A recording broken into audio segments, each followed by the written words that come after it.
episode of Pleasure Principles, the podcast where we unravel the deep, fascinating, and sometimes messy layers of pleasure, relationships, and the self discovery. I'm your host Avik, and today we are diving into a conversation that is fundamental to how we connect with ourselves and with others. So, the habits that shape our intimacy and the relationships. Yes. And we all have habits, right? Some serve us, some sabotage us. It's all right. So, and whether we realize it or not, the way we relate to ourselves actually sets the foundation for every relationship in our lives. So, are your habits deepening your intimacy or keeping you stuck in old cycles? That's a great question, right? So, to help us navigate this, I'm joined by someone who has dedicated her life to transforming the way high performers build habits and the relationships. Anna Shalina. So, welcome to the show, Anna. Thank you so much for having me. I'm excited to be here. Lovely, lovely. So, Anna, like before we start, I'll quickly love to introduce you to all of our listeners. Dear listeners, Anna is the author of Habit Freedom and the founder of relatingacademy.com. She has spent over a decade guiding entrepreneurs, leaders, and trailblazers in breaking free from limiting habits to create the deeply fulfilling connections. And her work blends human behavior, mindset, leadership to empower people to build the lives that they never want to numb out from. So, Anna, I'm really excited to have you here today, and I can't wait to discuss about this topic. It's a great, great topic. Welcome to the show. Thank you so much. I'm excited to dive in. Lovely, lovely. So, Anna, let's start with something fundamental. Foundational, basically. Uh, how do our daily habits reflect our relationship with ourselves? If you can share a bit. Our daily habits reflect our relationships with ourselves. It's all of it. So our habits can only have two effects on us. They either expand us or contract us because a human being only has two states. We either feel expansive or contracted. And our habits then reveal how much self love we have, how much self worth we have, how much self respect we have, all of these things. So it's a huge correlation between our habits and our relationship with ourselves. And the relationship with ourselves is the most important relationship when it comes to any relationship because this one is the one that's reflected in intimacy and in relationship with other people. So we often see issues in relationship with other people, with our beloved or significant other, with family members, with other people, and then we're like, oh, the problem is outside of me, right? But at the end of the day, it actually all comes back to us. And so our habits definitely um, impact and also reflect. So it goes both ways. Can you see what I mean? In terms of like they impact how we feel about ourselves, but then they also reflect how we feel about ourselves. Exactly. Very, very truly said. Yes. And also on this, uh, if you can confirm, how does that internal relationship impact how we connect with others? Mm. How does the relationship with ourselves impact how we connect with others? Um, we all have an internal dialogue. There's a conversation we have with ourselves, and how we treat ourselves often turns into how we treat others. Are we kind to ourselves? And a lot of the time, we're not kind to ourselves. We can say like, "Oh, I'm not kind to myself, but I'm kind to other people." That might also be true, and you'll also find that if you're unkind to yourself, there are ways that unkindness also then oozes out and impacts other relationships. Often we're completely unaware of that, and we have these blind spots, right? And then in turn, the other way around, if we see in our external relationships things like disrespect or dishonesty, and we think that it's like, oh, it's just in the relationship with another person. What it's actually happening is that reflection is giving me an opportunity to look at the disrespect or the dishonesty that I have with myself. For example, maybe I said I'd go to gym and I didn't go to gym 10 times. Maybe I said I wouldn't eat sugar for a week, but I never kept that promise. So maybe I'm dishonest with myself. Maybe I'm not respecting my own commitments and things like that. Does that relate to the question? Does that make sense? Yeah, yeah. So on this, I was about to come, like, that there are so many of us that develop habits as kind of coping mechanisms. But what I mean, according to you, what are some of the most common uh, numbing habits that people don't even realize that are blocking deeper intimacy in their relationships? Great question. So, all habits can be numbing habits, whether it's food, it can be drinking alcohol, it could be reading too much, it could be working too much. Working too much is a one example that I work with a lot of clients where it is obviously productive to a degree, but then it's not productive if I'm working too much and then I'm taking away and not being present in my relationship and in my intimacy. So the overworking is working for the business, but it's not working for the relationship and it's actually numbing my emotions. So all habits have the potential to be numbing. And so the question becomes, can you become conscious? Can you become aware of if your habits are coming from a place of numbing or are they coming from a place of consciously choosing them? So, I mean, that's really true. I mean, I think a lot of us tends to focus on fixing the external relationship before we look inward. So that's an important one. I mean, it's almost like we expect someone else to fill a void that only we can truly address. Yeah. So, yeah. So you have also talked about how all habits are kind of limiting in some way. So if you can break down that, I mean, how do we distinguish between the habits that keep us stuck versus those that help us grow? Great question. So, all habits are limiting, all beliefs are limiting, and limits aren't good or bad. Limits are actually great. We need limits. Without limits, we're just infinite potential. The question becomes, are you happy with the limits in your life right now? And if you don't know how to answer the question, there's three areas of life that you could look at. You could look at your health. Are you happy with the limits in your health? Are you as healthy as you could possibly be physically and mentally?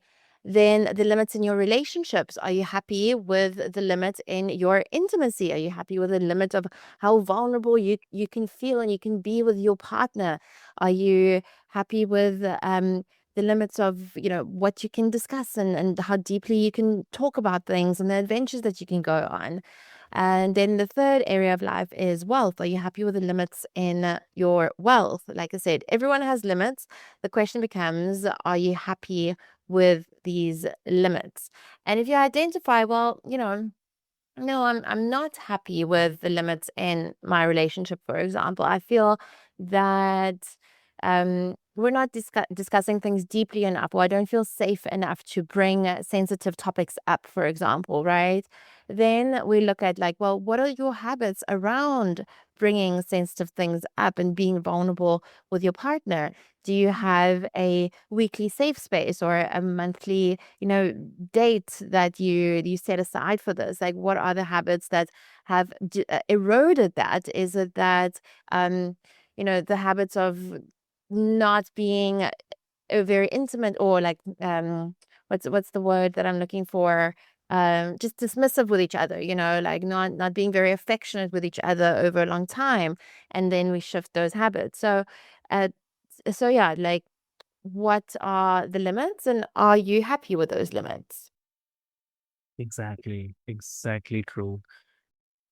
I mean, it's very, very truly said, I have to say. I mean, I really love that. And also, like, on this, if you can share, like, what about people who recognize their habits are very, very harmful but struggle to break them? I mean, if you can share, like, any steps or something. Yes, yeah. So I drank alcohol and I was sober curious. So I really struggled to break that habit for 7 years. I drank for like 20 years, but it was the last 7 years where I knew it was harmful, but it was such a hard road for me to stop numbing out with alcohol specifically. And so my book, Habit Freedom, breaks down all the steps of exactly how I did that, all the things I wish I knew like 7 years, 8, 9 years ago, in terms of breaking free from this limiting habit. So the first one was that I was going to have to get comfortable with discomfort. Breaking free of any limiting habit is going to feel uncomfortable. And we live in a comfort crisis, meaning less and less people are comfortable with discomfort, right? Mm. Everything is so convenient and so done for us that we have lost the ability to be uncomfortable. So habit change will always come with discomfort. You will face cravings, for example, for the old way, right? Whatever the habit is, like food, for example, was a huge comfort habit for me as well. And so I'd crave for the old type of food that I would eat, or I'd crave for the old, the glass of wine that would soothe me type of thing. So the first step was really understanding that I can't escape the discomfort. I'm going to have to sit through the discomfort and sit with the discomfort and make friends with the discomfort. So that's the first step that I break down in the book is the relationship with the discomfort. And then the second one is I call it the relationship with the light because going from discomfort to discomfort, you just do one hard thing and one hard thing and another hard thing, and then you burn out because it's so hard. If you fight this craving and then you have to fight the next craving and then you have to fight the next craving, that only lasts a short time. That's why willpower never lasts. What you do have to add into your life, and I call this light, is things that bring you joy, things that expand you, things that's like you can feel gratitude for. Right. So because nature abhors a vacuum. And so you need to fill the the the space that habit used to take up with things that are healthier, more sustainable, and are good for you and good for your relationships, your health, and your wealth. So you really want to, because that's the biggest thing that I did wrong at the beginning. I thought that willpower would have been enough. If I just said no to enough cravings, then I wouldn't need the alcohol. I wouldn't need the food to comfort me. But it wasn't until I realized that I needed to fill my days and my life with connections and people that I love, with music, with beautiful walks, with art, with things that like really lit me up so that I didn't need the cheap dopamine anymore, the cheap dopamine from the food and the cheap dopamine from the alcohol and or biting my nails or whatever it was, that now I was like the dopamine came from accomplishments, achievements, friends, beauty, creating things. Exactly. Very, very truly said. And I mean, I really love that. I mean, the idea that breaking a habit isn't just about the willpower, it's about shifting our identity. So that's a great one. So for people who are used to being strong or in control, especially the high performers, vulnerability can feel like a kind of weakness. So uh, how do you reframe it as a strength? Mm. How do you reframe vulnerability as a strength? At the end of the day, it comes down to practice because we do not choose our beliefs. I cannot tell you to believe right now that the sky is green. You'll tell me, Anna, the sky is blue because you have a whole lifetime of proof and evidence that the sky is blue. But if you woke up tomorrow morning and you're like, oh, the sky is green, and then you have a little bit of proof of the fact that the sky might be green. Even if I, threatened your life and I say, you have to believe that the sky is green, you wouldn't be able to believe it until you gathered proof.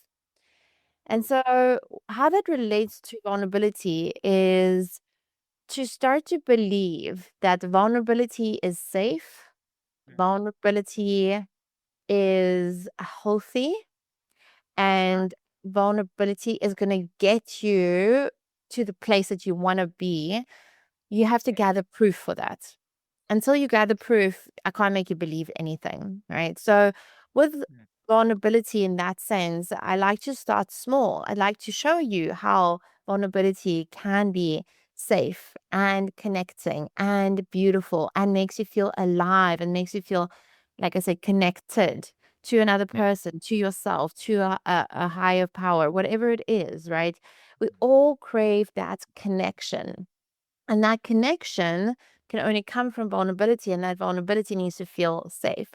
So it starts, the reprogramming of that belief comes from practice, and it comes from starting small and then building that belief one building block at a time. Exactly.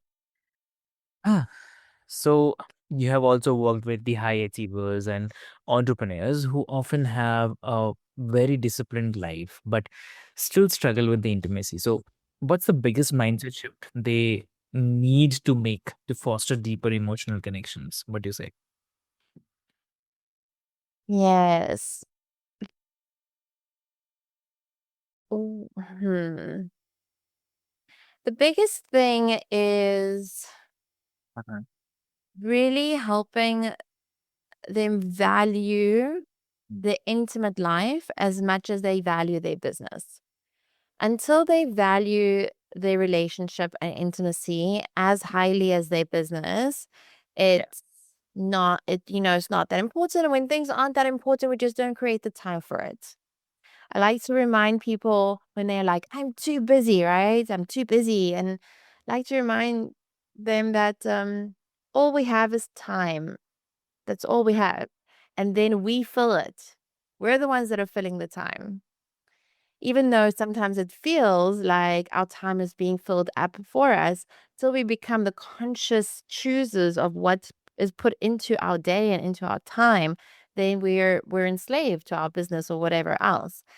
So it's understanding the value of intimacy. Why is it important to you? What do you what what's gonna improve in your life once you value intimacy and your relationship more?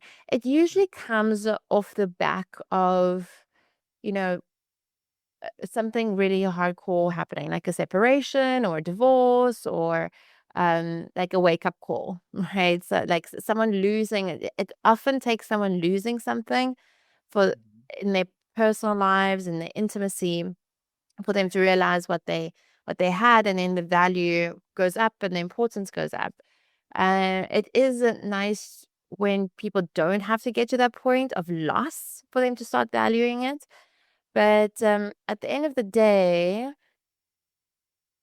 they have what people regret at the end of their lives and all of that. And no one regrets working more. Like, no one wants to say, I wish I had worked more. Most of the time, it's like, I wish I connected with the people in my life more. And that's the thing that brings that's at the end of the day what we're here for. Um, some some entrepreneurs who have their focus on business, they get their intimacy needs met in their business, but it's fake intimacy, if that makes sense. It's real, but it's surface, right? Because they think they're connecting with people and they are, but it's at the end of the day, it doesn't feed that deep need that they have. And so intimacy is also very scary for people who have lots of experiences where they weren't fully accepted for being themselves, um and to meet someone where they're at and go like, it's okay to feel scared of intimacy or invulnerability. um we're gonna get there together. And when you do get connected in such an intimate and profound way, you'll also see how the other areas in your life start to improve, like your business and your health and everything. And so, like improving that importance then makes it easy to lean into the vulnerability and lean into the intimacy more. That's lovely said. Yeah. Great. I mean, it's really, really great. And also, like, if there's one takeaway that you'd want listeners to walk away with today, then uh, one shift that could immediately start transforming their relationship with themselves and the others, then what would it be? Right at the beginning of my book, Habit Freedom, I write like there's one message to take away. It comes in the form of 5 words. So 1, 2, 3, 4, 5. It's do the hard thing now. We have this illusion of it. We think that tomorrow it'll be easier to start the diet, or tomorrow it'll be easier to have the difficult conversation with a loved one. Tomorrow it'll be easier to ask for more intimacy from my partner. And we self-soothe, we lie to ourselves basically Yeah. by saying like, "Oh, tomorrow will be easier." Tomorrow, it's never easier because you've created a neural pathway. Every time you don't do the hard thing, you don't give up the limiting habits, you don't have the difficult conversation, you have made the neural pathway deeper, and more profound of not doing the hard thing. So you say it's going to be easier tomorrow because of some illusion, but tomorrow it's always harder. Mm. So whatever it is, whatever difficult conversation, whatever relationship you need to mend, whatever um limiting habit you need to release. I'm working with a client now with like releasing her limiting habit of feeling guilty every time she says no to someone or Yeah. something, right?